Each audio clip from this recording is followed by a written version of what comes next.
The first tunic hit her chest like a wet slap. Harper didn't flinch. She simply widened her stance, arms still outstretched, palms up, ready for the next one. The fabric was heavy, warm from fresh sweat, and carried the sharp, metallic tang of exertion mixed with pine sap and earth churned under paws and boots. Another tunic landed, then another, damp wool and leather thudding against her forearms until the growing pile threatened to topple. Around her, the training field rang with rough laughter.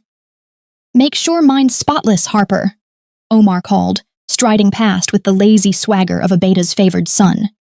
He reached out without breaking stride and delivered a sharp smack to her backside, hard enough to sting through her thin skirt, loud enough to draw fresh howls from the warriors still peeling off their gear. "Else there'll be consequences, little Omega." The pack's amusement rolled over her like distant thunder. Harper kept her eyes on the ground, counting the blades of grass between her bare feet. 1, 2, 3. She had learned long ago that looking up only invited more. She was 23, born Omega in a pack that prized strength above all else, and she had never once raised a hand in protest. Not when they used her as pack mule, not when they mocked her for it, not even when the slaps came with leering grins. Endurance was her only weapon, and she wielded it in silence. From the edge of the clearing, Alpha Tyler watched.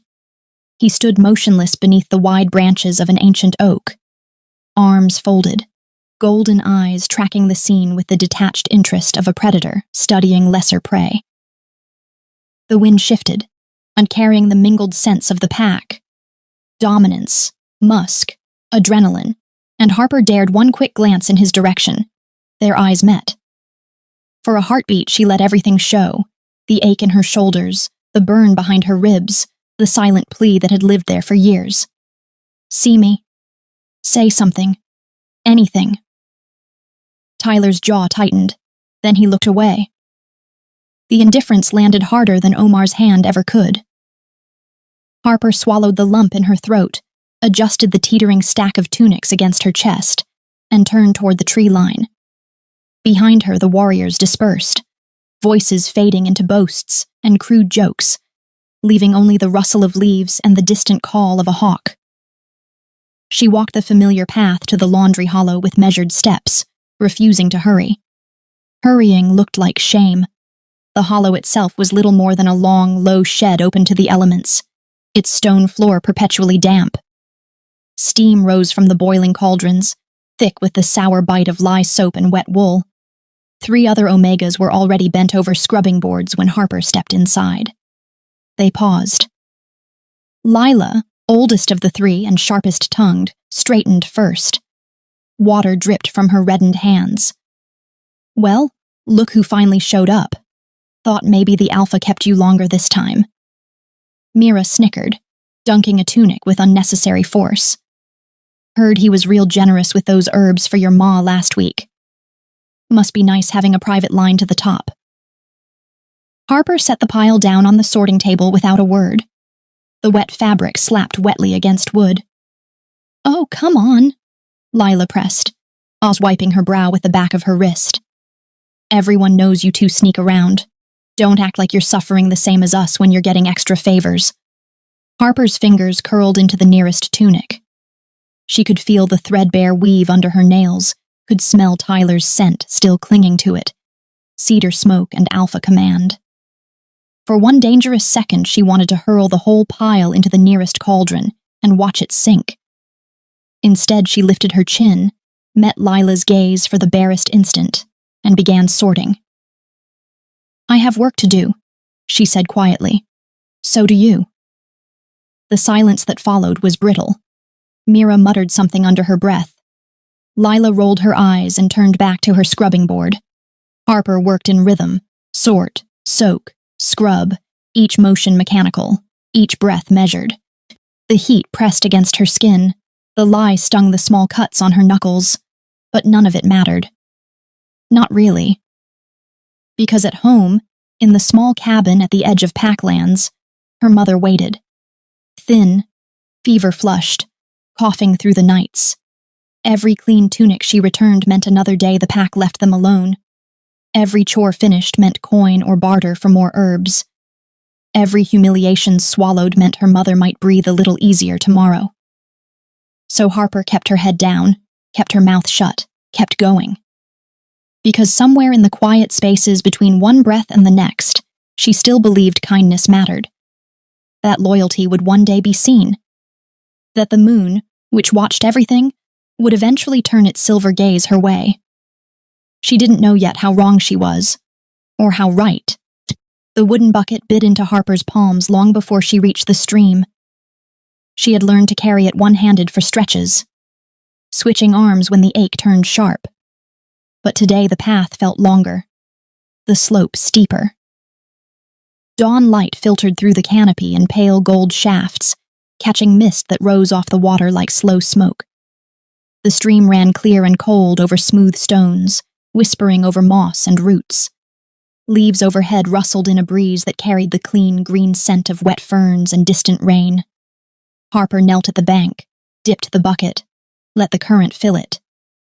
The chill raced up her wrists, a small mercy against the bruises already blooming under her skin from yesterday's load.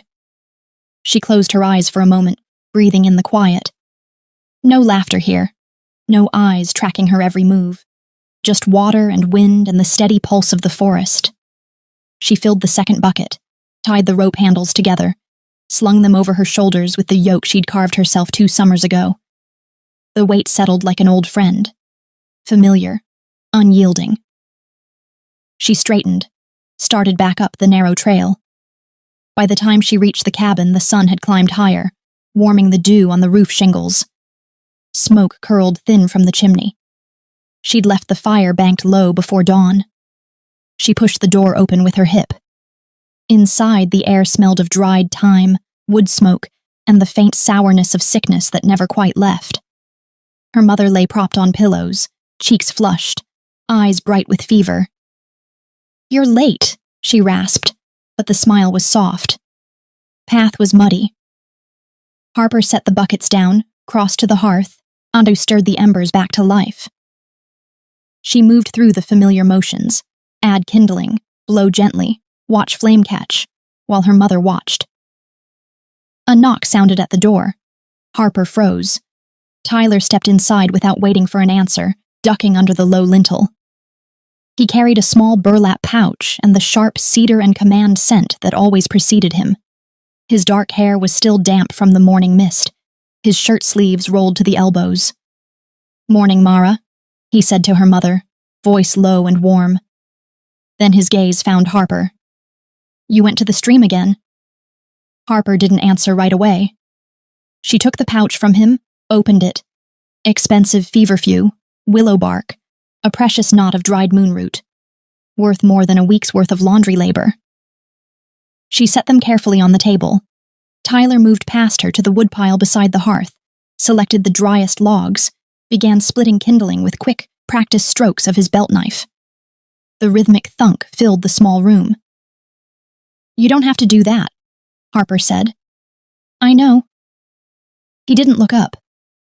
"But you shouldn't have to walk 3 miles for water when the well is 20 paces from the pack square." Harper's laugh was short, bitter. "Don't pretend ignorance, Tyler. You know exactly why I don't use the well." He paused, knife hovering. "I told you I'd handle it. You've told me that before." She crossed her arms. "Twice, actually. Both times ended with someone accidentally dumping lye in my buckets. Or worse." Tyler's jaw worked. He drove the knife into the chopping block, stood. "Things are complicated." "They always are." Her voice stayed quiet, but the edge was new. "For you." He stepped closer. Close enough she could feel the heat radiating off him, smell the trace of pine resin on his skin from last night's patrol.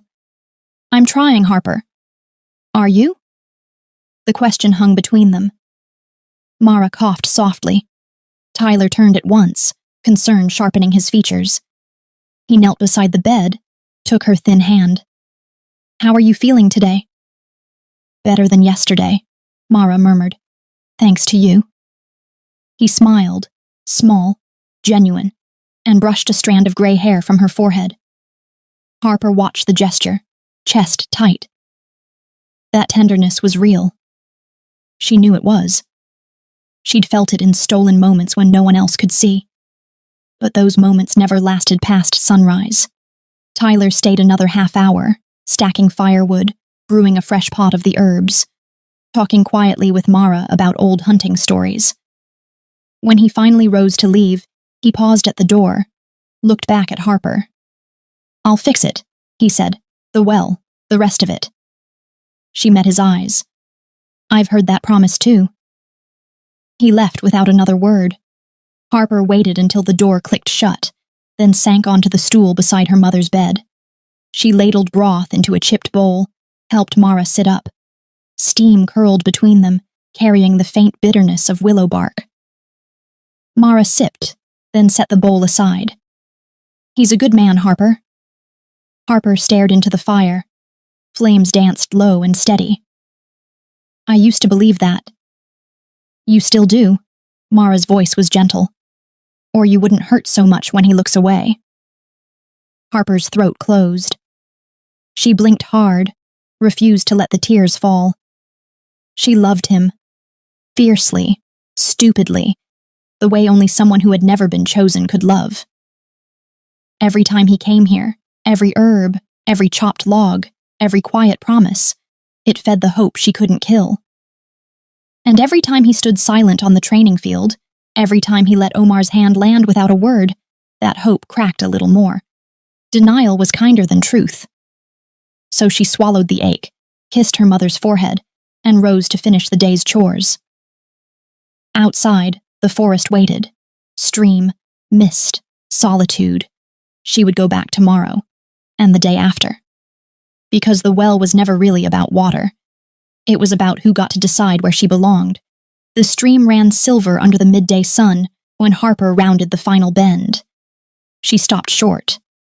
A man stood at the water's edge, one hand resting on the neck of a massive black horse, whose ears flicked forward at her approach. The animal was half feral, eyes wild, muscles coiled beneath a coat that gleamed like polished obsidian. The man matched it.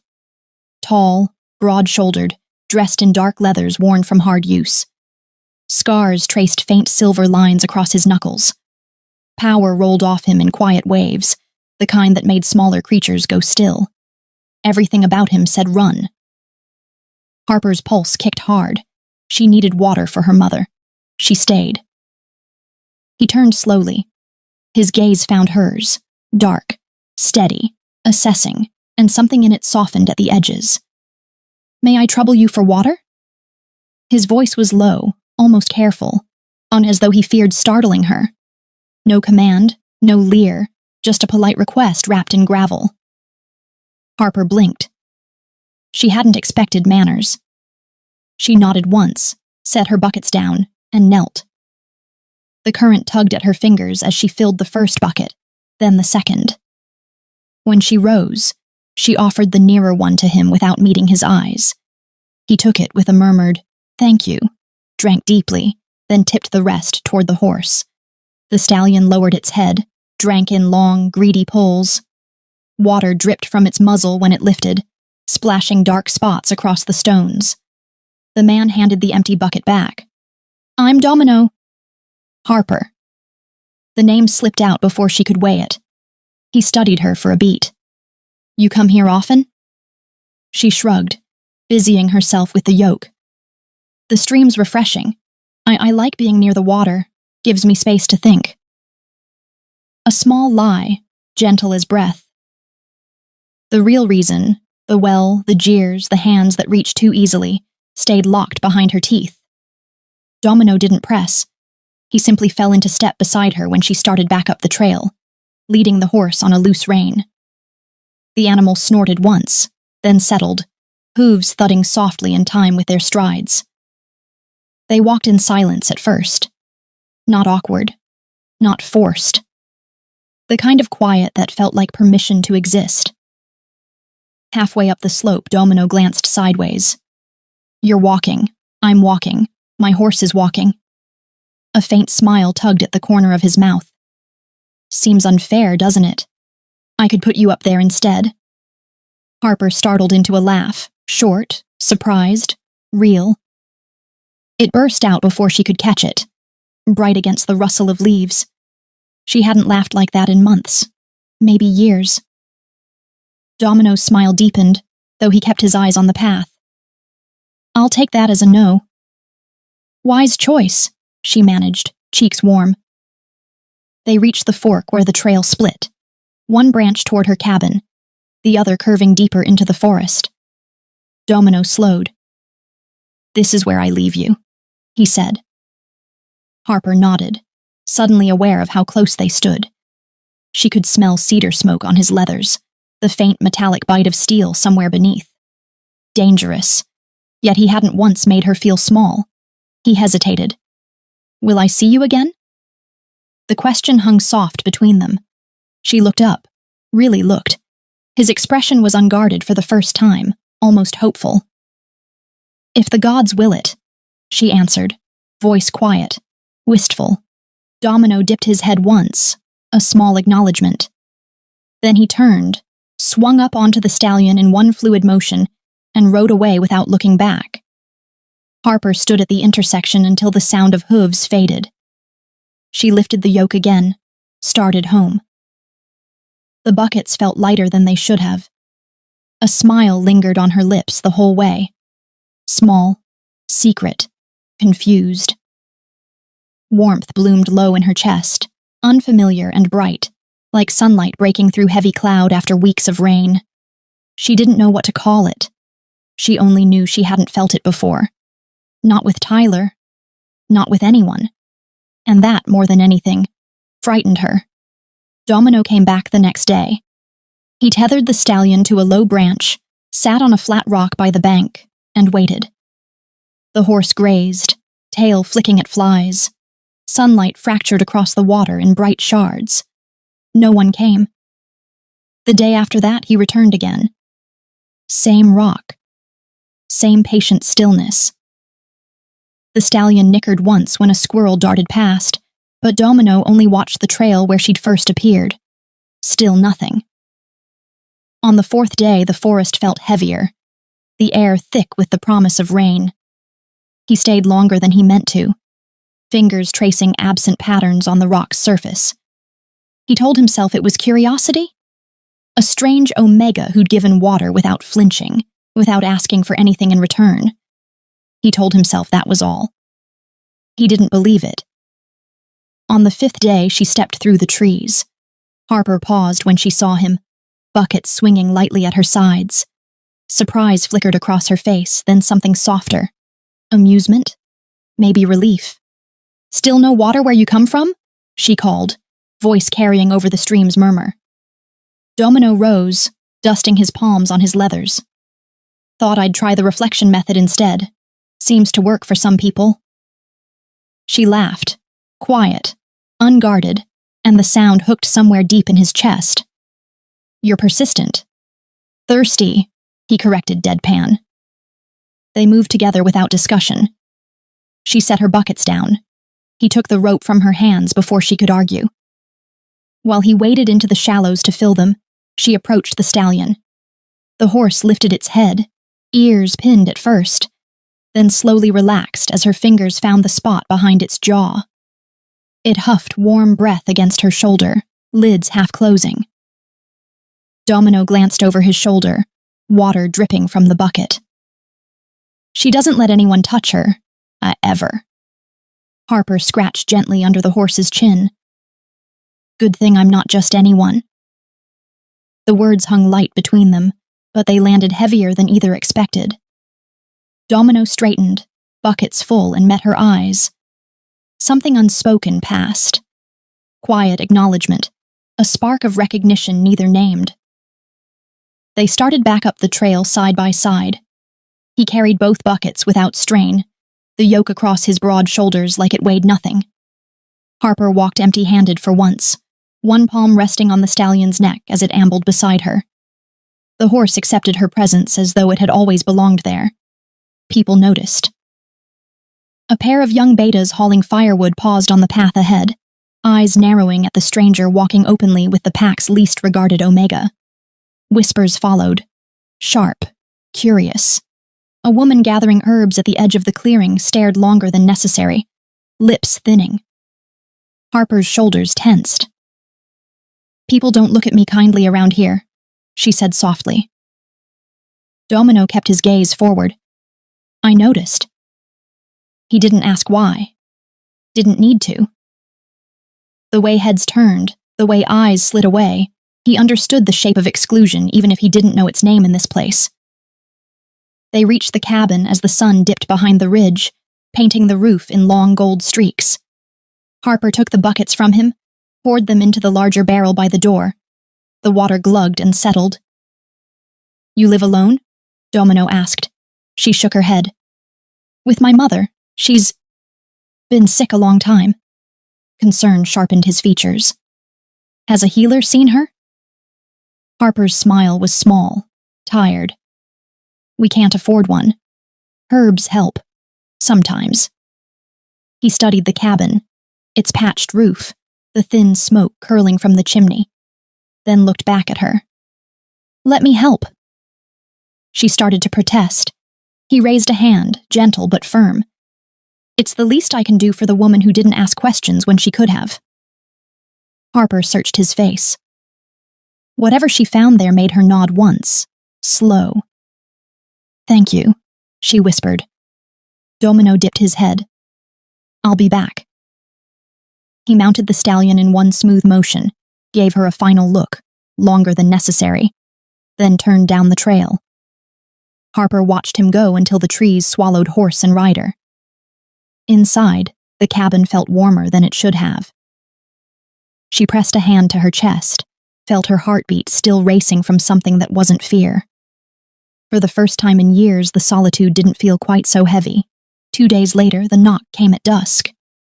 Harper opened the door to find Domino standing on the threshold, rain still beating on his leathers. Behind him waited an older woman, wrapped in a dark cloak, satchel slung across her shoulder, her scent sharp with dried herbs and clean linen. The healer. Harper's breath caught. "What? I told you I'd help," Domino said simply. He stepped aside so the woman could enter. "This is Alara. She's the best I know." Harper blocked the doorway instinctively.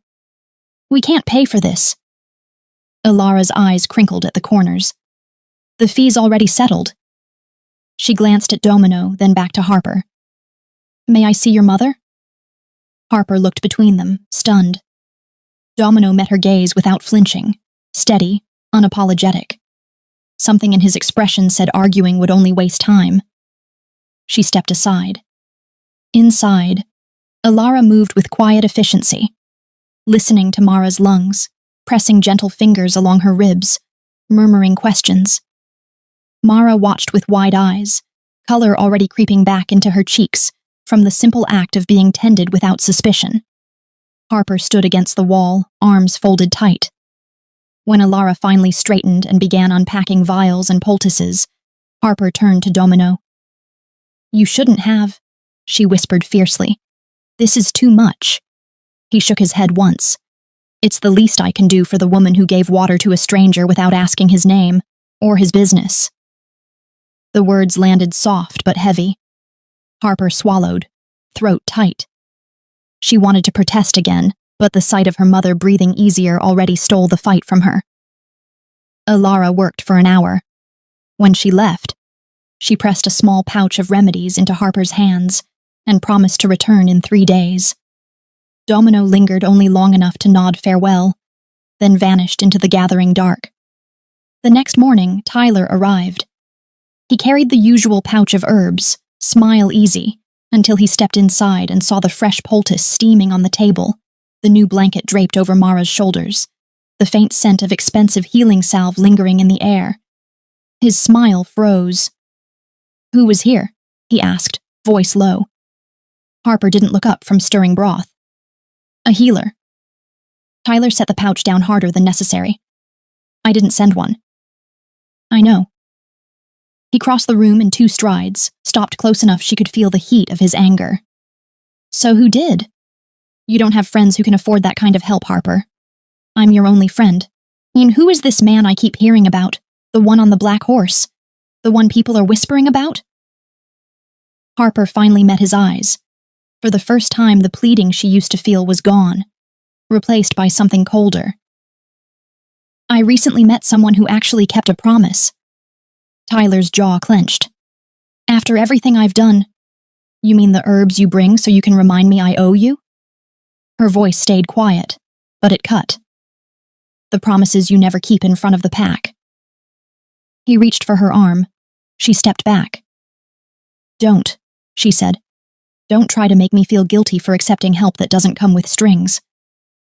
Tyler's eyes flashed gold for a heartbeat, alpha temper rising. Then he forced it down. You're making a mistake. Harper turned away, disgust curling in her stomach. She didn't watch him leave. That afternoon, Domino appeared at the cabin without his horse, cloak damp from the trail. He carried nothing but himself and that quiet, steady presence. Thought you might need help with the buckets again, he said. Harper almost smiled. Almost. You're going to spoil me. Someone should. They walked to the stream in easy silence. He filled the buckets while she waited on the bank, the water's murmur filling the spaces words didn't need to. On the way back, he carried both without comment, shoulders rolling under the weight as though it were nothing. Halfway home, she glanced at him. You still haven't told me who you really are. Domino's stride didn't falter. I'm a bandit. She stopped, then laughed, bright, surprised. A compassionate bandit, then. He looked down at her, something like relief softening the hard lines of his face. You don't judge? I've known men with better titles who acted worse. Her voice steadied. I judge the heart, not the label. Domino studied her a long moment.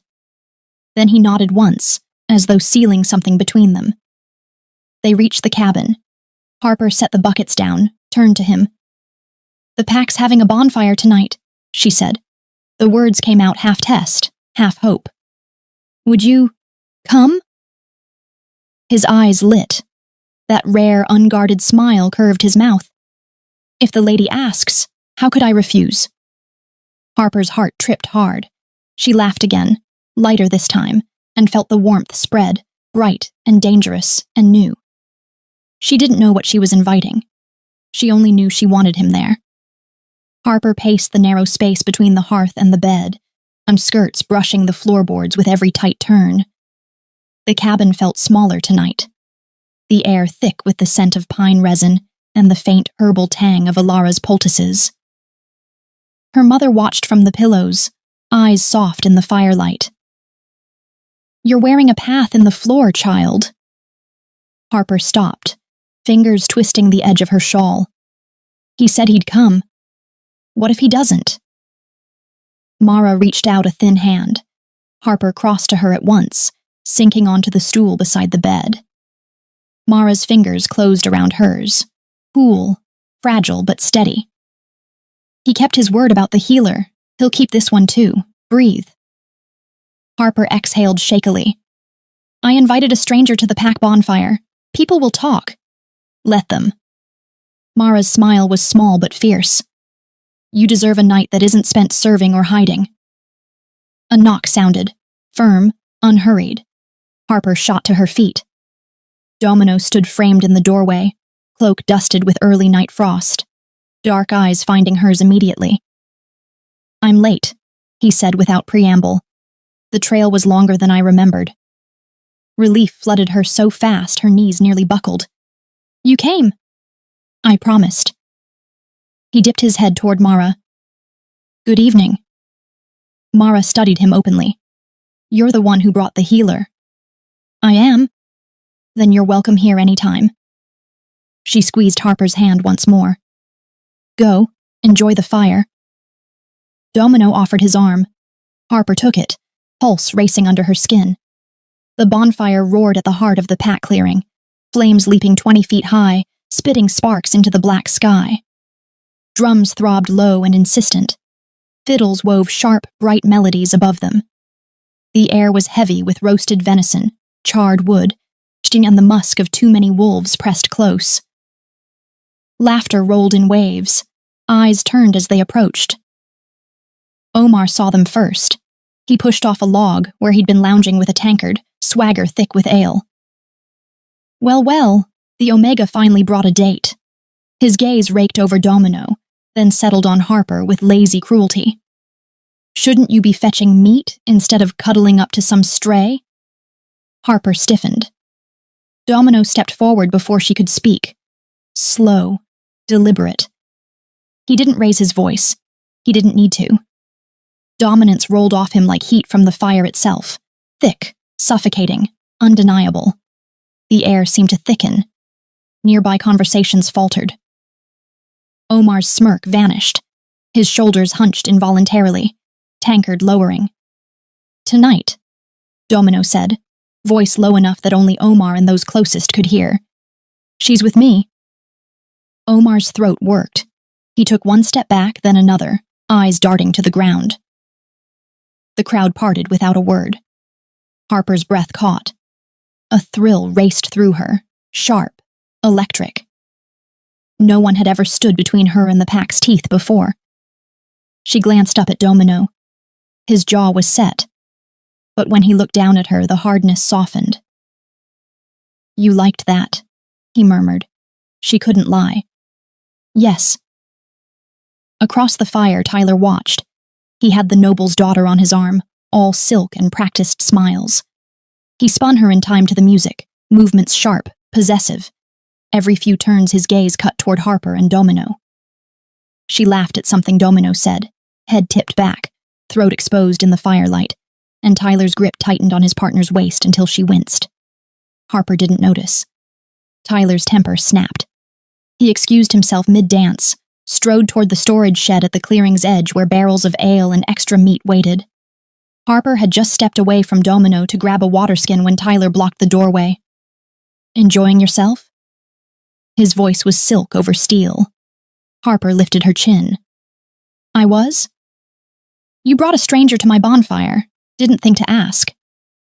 There's no law against guests. Tyler stepped closer. After everything I've done, herbs, firewood, promises, you repay me by parading around with some drifter? Harper's hands clenched. You helped my mother so you could own me. That's not kindness. That's leverage. His eyes flashed. I've protected you. You've never protected me. The words burst out raw.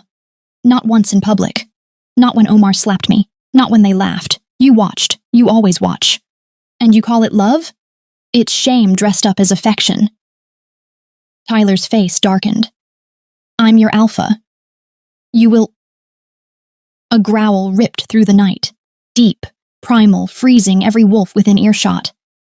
Domino stood at the shed's entrance, silhouette massive against the firelight. The sound wasn't loud. It didn't need to be. It vibrated in the bones. Enough, Tyler whirled. This doesn't concern you. It does now. Domino's voice was calm, lethal. Step away from her. The night went still. Flames crackled. Somewhere a fiddle string snapped. Harper's heart hammered so hard she felt it in her throat. Tyler stared at Domino, really stared, then looked back at Harper. Something flickered in his eyes, realization, rage, humiliation. He stepped aside, but the damage was done.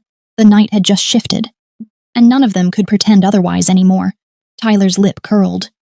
The growl still hung in the air like smoke, but he forced himself straighter, shoulders rolling back in the firelight. Pride demanded it. The pack watched, eyes wide, breaths held. He couldn't back down now. You think you can walk into my territory, growl at me, and walk away? Tyler's voice carried, loud enough for the outer circle to hear. Challenge accepted. Right here, right now. Domino regarded him without moving. I didn't come to fight for sport. Then leave. Tyler spread his arms. Or prove you belong. Murmurs rippled outward. Someone whistled low. Omar grinned from the sidelines, tankard forgotten. Domino exhaled once, slow, measured. If I accept, there's a condition. Tyler laughed, sharp and brittle. Name it. If I win, no one mocks Harper again. No slaps, no sneers. No consequences.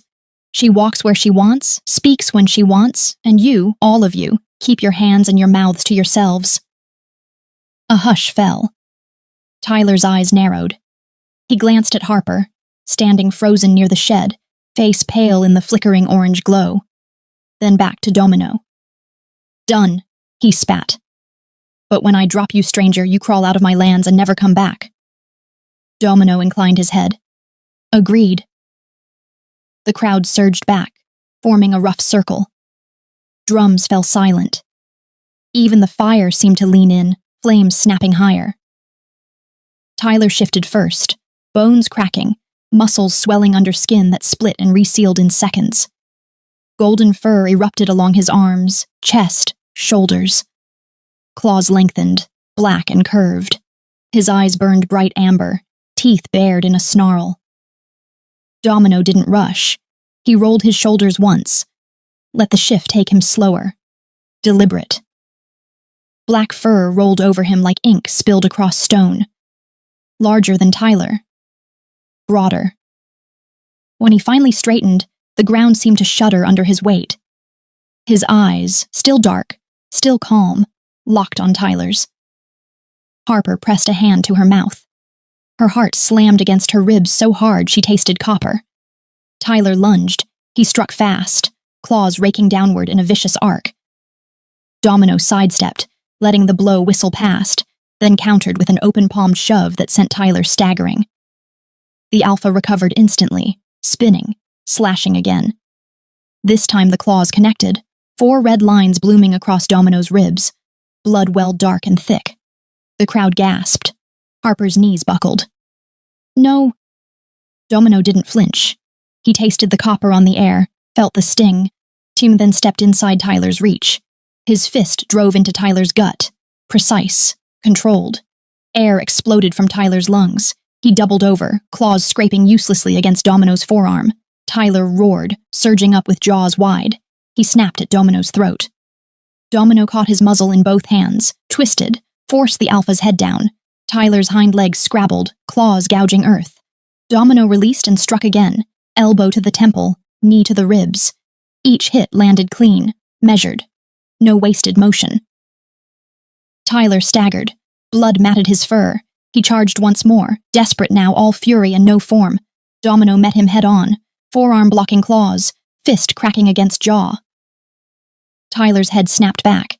He stumbled, legs buckling. One last lunge. Domino caught him midair by the throat. Not claws, not teeth. Just raw strength, and slammed him to the ground. Dust billowed. Tyler hit hard, breath whooshing out. He tried to rise. Domino planted a boot on his chest. Yield! Tyler snarled, struggled. His claws raked Domino's calf, shallow, frantic. Domino didn't move. He leaned down, voice low enough only Tyler could hear. I said yield. Amber eyes met black. Something broke in Tyler's gaze. Pride, defiance, the illusion of control. His body went limp. Head turned aside. Submission. The pack stared in stunned silence. Domino stepped back. Fur receded. He stood human again, shirt torn, blood streaking his side, breathing steady. He looked out at the circle of faces. No one disrespects Harper again. The words carried without effort, ringing clear over the crackle of the fire. Not a word, not a hand, not ever. No one moved. Harper broke first. She ran, skirts tangling, bare feet pounding dirt, straight to him. Domino turned just as she reached him. She didn't slow. She launched herself upward, arms around his neck, and crashed her mouth against his. The kiss was fierce, desperate. All the years of silence swallowed hurt, stolen glances poured into it. Her fingers knotted in his hair, his hands found her waist, strong, careful, pulling her flush against him. She tasted salt, blood, sweat, him, and didn't care. The pack watched. Tyler lay where he'd fallen, chest heaving, eyes fixed on them. Humiliation burned hotter than any wound. Harper broke the kiss first, forehead resting against Domino's. Her breath came in shaky bursts. You didn't have to. I did. His voice was rough, quiet. For you. She searched his face. blood-streaked, fierce, unguarded. Then she kissed him again, slower this time, deliberate, in front of everyone. No one dared speak. The bonfire roared on, indifferent. But the night had changed forever. The cabin door closed behind them with a soft click that sounded too loud in the sudden quiet. Harper moved on instinct, grabbing a clean cloth, a bowl of water from the barrel Domino himself had carried earlier that day. The bonfire's distant roar was gone. Only the crackle of the hearth and her mother's shallow breathing filled the space. Mara slept now, the healer's draft finally easing her into rest. Domino stood near the table, shirt half unbuttoned, blood already drying in dark streaks across torn fabric. He hadn't complained once on the walk back, hadn't even touched the wound. "Sit," Harper said, voice tight. He obeyed without argument, lowering himself onto the stool. She knelt between his knees, cloth dripping as she lifted the hem of his shirt. The cloth fell from her fingers. No gash, no torn flesh, no angry red lines where Tyler's claws had raked deep enough to draw gasps from the pack. Smooth skin stretched over muscle, unmarked except for faint silver scars that looked years old. The blood on his shirt belonged to a wound that no longer existed. Harper's hand hovered, trembling. "This isn't possible." Domino watched her face. "Harper." "Wolves heal fast," her voice cracked. "Not this fast, not from that." She pressed her palm flat against his side, warm skin, steady heartbeat beneath. No tenderness, no heat of inflammation, nothing. She jerked back as though burned. "Who are you?" He reached for her hand. She pulled away. "Tell me the truth." The words came out raw. "No more bandit stories, no more half answers. Who are you, Domino?" He looked at her, really looked, and the weight of what he carried settled visibly across his shoulders. Love and fear warred in his eyes. He opened his mouth once, closed it, swallowed. "If I tell you," he said quietly, "everything changes." Harper stood. "Everything already has." She turned toward the hearth, arms wrapped tight around herself. Tears stung hot behind her lids. She refused to let them fall yet. Domino rose slowly. "I never meant to lie to you." "Then don't start now." Silence stretched, thick, painful. When he spoke again, his voice was low, almost broken. "I am the Alpha King." The words landed like stones in still water. Harper froze. She turned slowly. "What?" "I am Domino Valcour, Alpha King of the United Territories." He reached into the inner pocket of his torn cloak and drew out a heavy silver sigil. Crescent moon bisected by a sword, etched with runes only royalty bore. He held it out on his open palm. Firelight caught the metal, turning it molten. Harper stared at the sigil, then at him. Disbelief crashed through her first, sharp, cold. Then understanding followed, slower, heavier. Heartbreak came last, crushing. She laughed once, short, bitter. First a bandit, now a king. Her voice shook. "What's next? A god?" "I didn't want the title to matter." He stepped closer. "Not with you." "It matters." She backed up until her shoulders hit the wall. "I'm an Omega, a pack servant. The girl who fetches water from the stream because the well isn't safe for her. You think I can stand beside a king? And you think the court, the nobles, will accept that? They will if I command it. And if they don't?" Her voice rose, fracturing. "You'll force them? You'll fight every single one until they bow? And what happens to me when you're not there to growl them into silence? What happens when the whispers start? The king's Omega pet. The lowborn mistake." Domino flinched as though she'd struck him. Harper's tears spilled over. "I've spent my whole life being reminded where I belong. I can't do it again. Not at your side. Not in a palace where every glance will weigh me, judge me, wait for me to fail." He reached for her again. This time she let him, only long enough to press his hand to her cheek, feel the warmth she would never forget. "I love you," he said, voice rough. "Not the title. Not the crown. You. And I love you." The admission tore out of her. "That's why I can't." She stepped back, dropped his hand. "Go." "Harper, please." Her voice broke on the word. "Go." Domino stood motionless for a long heartbeat. Then he bowed his head, small, defeated, and turned toward the door. The latch clicked shut behind him, the sound final in a way no door had ever been. Harper slid down the wall until she sat on the cold floorboards. Sobs came hard and fast, ugly, wrenching. She pressed both hands over her mouth to muffle them, but they escaped anyway. Mara stirred. "Child?" Harper crawled to the bed, buried her face in the thin blanket. Mara's arms, frail but sure, wrapped around her. "He's the king," Harper choked out. "The Alpha King, and I sent him away." Mara stroked her hair. "You protected your heart." "It hurts." Harper's voice cracked. "Why does the world have to be so cruel? Why can't kindness ever win without a price?" Mara held her tighter. "Sometimes it does, just not tonight." Outside, the night pressed against the cabin walls, cold, vast, indifferent. Inside, Harper wept until exhaustion claimed her, curled in her mother's arms like she had when she was small. The moon watched through the window, silent and silver. It had seen worse nights. It would see better ones. But not yet. The palace chambers were too quiet.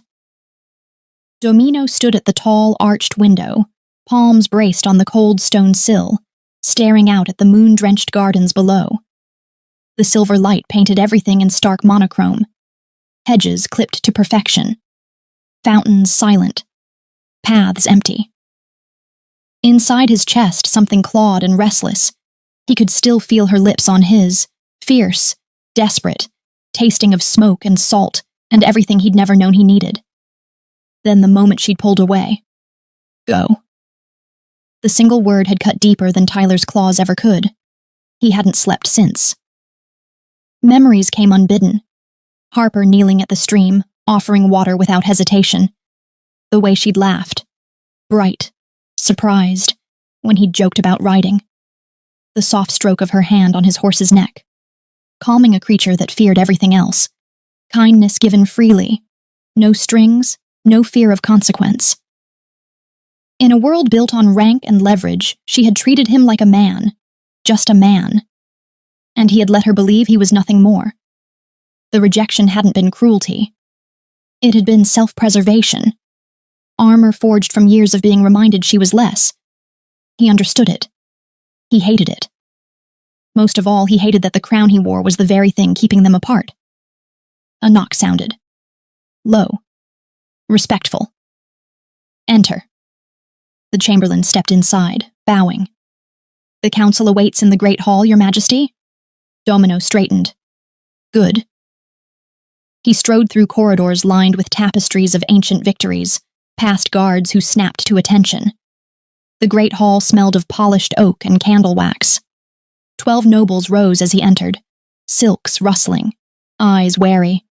Domino took the head of the long table, but did not sit. "I have questions," he said without preamble, "about Omegas." A ripple of unease passed through the room.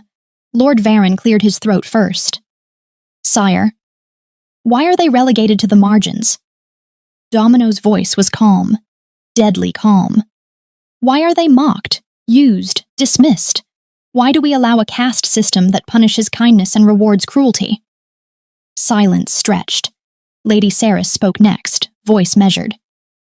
"Tradition, Your Majesty. Omegas serve necessary roles." "Necessary?" Domino cut in. "Or convenient." More silence. Lord Harlan shifted. "They lack the strength for leadership. The moon gifts dominance to alphas and betas for a reason." Domino leaned forward, palms flat on the table. "The moon gifts many things. Strength, speed, healing. It also gifts loyalty, compassion, my endurance. Qualities rarer than claws. Qualities my kingdom has forgotten how to value." No one answered. He straightened. "Change begins tonight." He turned to the herald waiting in the shadows. "Announce a love feast, 3 nights from now on the full moon. open to every wolf in the realm, highborn, lowborn, omega, alpha. No rank will bar entry. Genuine bonds will be honored. I will witness them myself, and I will bless any union I deem true. The nobles exchanged glances, shock, calculation, fear. The herald bowed and withdrew. Word spread like wildfire through the palace, then the city, then the outlying packs. By dawn the kingdom buzzed. Servants whispered in corridors. Merchants speculated in the market square. Omegas dared to hope.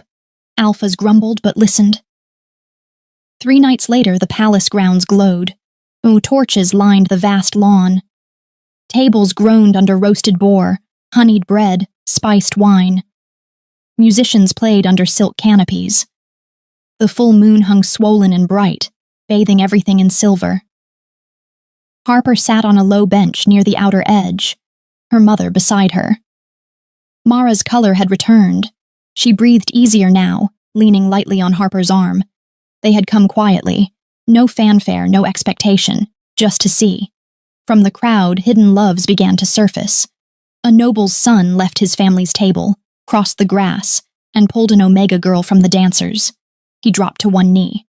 Gasps rippled. She smiled through tears and nodded. Another followed, a beta captain claiming the Omega seamstress who'd mended his cloak for years. Then a highborn daughter took the hand of an Omega stable hand. Courage spread like sparks in dry grass. Harper watched, throat tight. Tears slipped down her cheeks. On the dais, Domino rose. He descended the steps without ceremony, cloak billowing behind him. The crowd parted instinctively. He moved straight toward her, unerring, unstoppable. Harper stood. Her mother squeezed her hand once, then released her. Domino stopped before her. Moonlight caught the silver sigil on his chest, the faint scar along his jaw from battles long past. "May I have this dance?" he asked, voice low, only for her. She searched his face. Open, unguarded, the same man who'd carried her buckets and smiled at her laugh. She placed her hand in his. He led her to the center of the lawn. Music swelled. He drew her close, chest to chest, one hand at the small of her back, the other cradling hers. They moved slowly at first, then with growing certainty. The kingdom watched, nobles stunned, Omegas hopeful, the air thick with something new. Cheers rose, tentative, then roaring. Harper pressed her forehead to his shoulder. "You did this for me." "I did this for us." His lips brushed her temple. "And for every wolf who's been told their heart doesn't count." Tears fell freely now. "I was so afraid." "I know." He tilted her chin up. "But you're not alone anymore." Under the swollen moon they danced, King and Omega, no titles between them. The crowd cheered louder. Hidden couples joined them, claiming their places in the light. For the first time in centuries, the kingdom felt what it had forgotten. Love didn't bow to rank, it simply was, and tonight, it was enough. The palace grounds shimmered under the full moon's unblinking gaze. Torches burned low now, and casting long golden pools across the lawn, where couples still swayed to the fading strains of lutes and drums. The air carried the lingering sweetness of honeyed wine, roasted herbs, and the sharp, electric scent of newly awakened mate bonds. Domino stood at the center of it all, on a raised dais draped in midnight silk. Beside him waited a simple wooden arch, twined with white moonflowers, symbols of unbreakable union. He had declared this night not just his, but theirs. Every true bond revealed at the love feast would be blessed by the king himself. Harper approached on bare feet, her simple gown the color of storm clouds, silver embroidery catching moonlight like stars trapped in fabric. Her mother walked beside her until the last step, then stepped back with tears shining in her eyes. Domino extended his hand. Harper took it without hesitation. The crowd hushed. He drew her under the arch. Moonlight poured over them, silver and cool. He lifted her chin gently, thumb brushing the curve of her jaw. "You are certain?" he asked, voice low, only for her. Harper's eyes, gold-flecked now, Omega warmth meeting something fiercer, never wavered. I've never been more certain of anything. Domino smiled, small, private, devastating. He leaned in. His teeth grazed the soft skin where neck met shoulder. Then he bit. Precise, deep enough to mark, but not to harm. Harper gasped, fingers digging into his arms as the bond ignited. Searing heat raced through her veins, electric and alive, threading their souls together in a single blinding snap. She cried out, pleasure and power and belonging all at once. When the wave receded, she was trembling. She rose on tiptoe, found the same spot on his neck, and returned the mark. Her bite was softer but no less sure. The bond tightened, locked, complete. A cheer erupted, wild, joyous, rolling across the grounds like thunder. Domino steadied her, forehead pressed to hers. Then he turned to face the crowd. Tonight I claim Harper as my mate. His voice carried without effort. My equal, my queen, my Luna. He lifted a crown from a velvet cushion, delicate silver woven with moonstone and black onyx, and settled it on her brow. It fit perfectly, as though it had always been hers. The kingdom knelt. Harper stood tall beside him, crown gleaming, hand clasped in his. Tears tracked down her cheeks, but she smiled, bright, unbroken. Movement at the edge of the crowd. Tyler's pack approached in formation, heads bowed, banners furled. Tyler walked at the front, alone, stripped of armor and pride. He stopped before the dais, dropped to one knee. Your Majesty, he said, voice rough, we come in tribute, and to beg forgiveness. Silence fell again. Domino regarded him. Rise. Tyler stood. His eyes flicked to Harper, pain, regret, resignation. I was wrong, he said. In every way.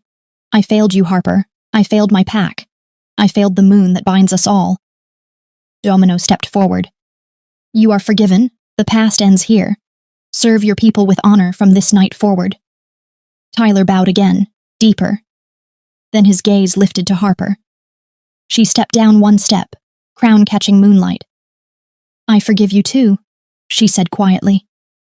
You led me through the dark until I found the light. You led me to him. She glanced at Domino, love plain on her face. For that alone, I wish you well. Tyler's shoulders sagged, relief, not defeat. He bowed once more, then retreated with his pack. The ceremony ended in music and laughter, couples sealing bonds under the arch, the kingdom reborn in small, brave ways. Later, much later, Queen Harper stood alone on the palace balcony. The night air was cool against her skin.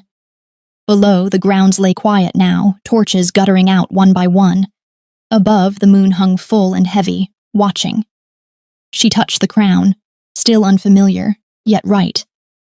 Traced the fresh mark on her neck, where the bond pulsed warm and steady. Thought of the stream where she'd first offered water to a stranger. The tunics she'd carried. The well she'd avoided. The laughter that had once cut deepest. From rejected Omega to beloved Queen. She smiled into the dark. The journey had been long, too cruel at times, kind at others. But every step had led here, to this balcony, to this crown, to the man sleeping inside who had fought for her when no one else would. Harper lifted her face to the moon. Thank you, she whispered. Somewhere in the night, the moon seemed to smile back. And somewhere deeper still, fate whispered, there are more stories like this waiting to be told. Hidden identities, rising power, fated love that refuses to bow. So subscribe and keep listening. The next one might be yours. And if you enjoyed this story, drop a comment about your favorite moment and character. I love reading your thoughts in the comments.